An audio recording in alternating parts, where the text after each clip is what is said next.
Hello everyone! Ayan, ang ganda pa rin ng panahon pero super init.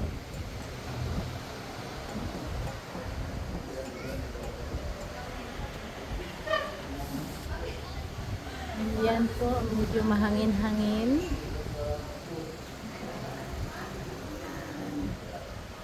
At saka walang tao ngayon sa swimming pool kasi siguro sobrang mainit. So mamayang hapon pa yan.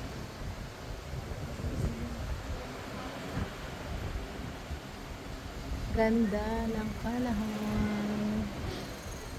Ayan po.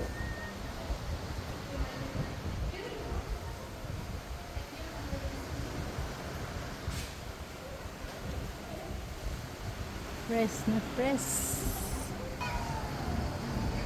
Ngayon ay last day namin dito sa Philippines.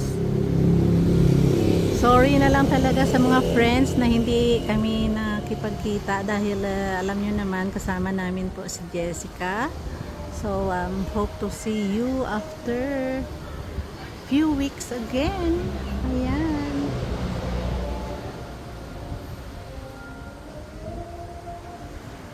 Ayan po, ang ganda. Sobrang init. Parang 40 degrees siguro yan ngayon guys. Ayan, wala ngang tao. Oh. Walang nagsiswimming. Bakante ang swimming pool.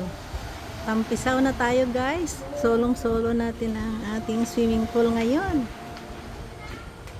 Ayan, thank you for watching. Mag-enjoy talaga kami ngayon ng pinakaano namin kasi bukas ay bye-bye Philippines na kami.